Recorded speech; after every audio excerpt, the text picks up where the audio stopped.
So the Five of Cups is clarified by Ace of Cups, Knight of Wands. Knight of Wands represents passionate action.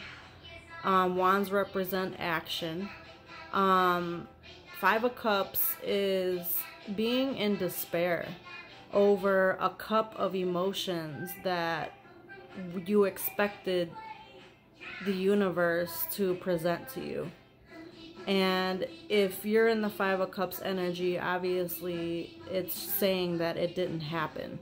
It was an expectation that never came through. The action, which is what's represented by the Knight of Wands, it was supposed to be taken in a situation or in a relationship, but it failed to happen. So then, further clarifying, this created a Ten of Wands, which is at the top row, clarified by the Seven of Pentacles. Seven of Pentacles is looking at the tree that bore the fruit, looking at what was given in the situation and what was reaped in the situation, what was sown and what was reaped, and pretty much carrying a Ten of Wands, which pretty much would represent the fact that you poured something in and didn't get something out, and that's what's been creating the burden. So then you have the Seven of Swords, which represents deceit, but no longer being in deceit, so it's in the reverse, clarified by the moon in the reverse, which is clarity. Clarity about the deception and lies in the situation, no longer being in deception, but living in the truth, seeing the truth. You have the Magician in the reverse, clarified by the Page of Swords. Magician in the reverse is manipulation, and lies, deceit, clarified by the Page of Swords in the reverse. Page of Swords would be a message or communication that never came in. Clarity, communication that was supposed to come forth, things that were supposed to be said and done that never were. So it created that disappointment as well as the burden. Then you have the Wheel of Fortune in the reverse, clarified by the Ace of Wands in the reverse. Wheel of Fortune is something... it's a turn of events. It's it can cause things to happen in your favor, but it can also turn things not in your favor. It basically distributes the blessings the way they're supposed to go.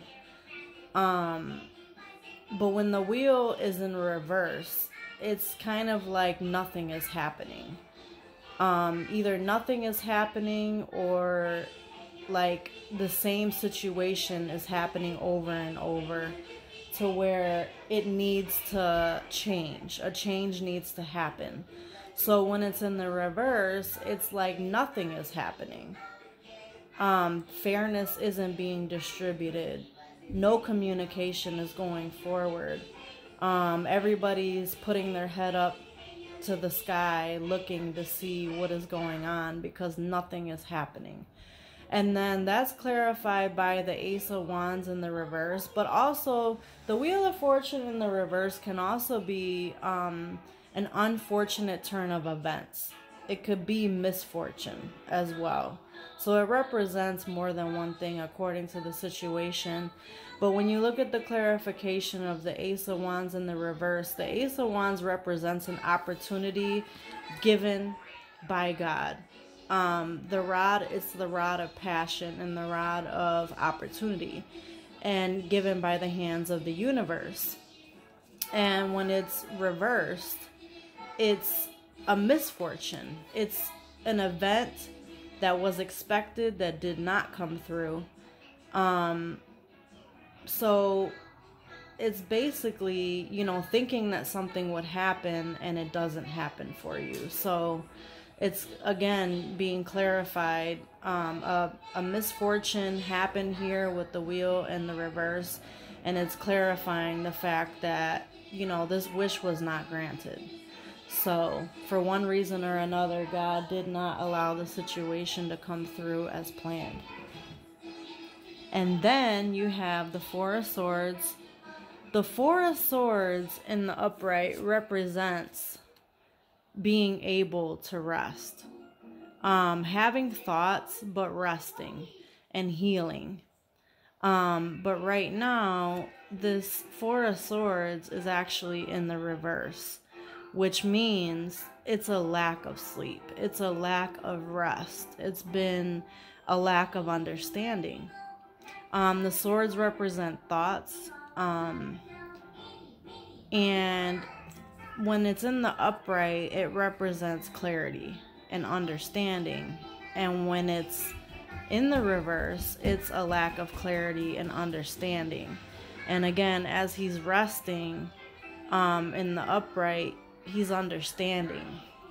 When he is in the reverse, he is not resting or understanding. So then you have the Death in the reverse. Death does not represent an actual physical death. It represents a death in a situation, which can also bring about change. It represents change. So the fact that it's in the reverse, the unrest is being caused because of a situation that refuses to change. Basically waiting for the change to happen and the change not happening. The breakthrough not happening. The changes that you need, the clarity, the communication. Your death brings about new beginnings. After death and endings brings in new beginnings, it brings in clarity. So the fact that the situation has not received a death or a renewal has caused an unrest. And so we're still waiting for the situation to come to a complete stop and end so that we can gain full rest and clarity and be able to completely move forward.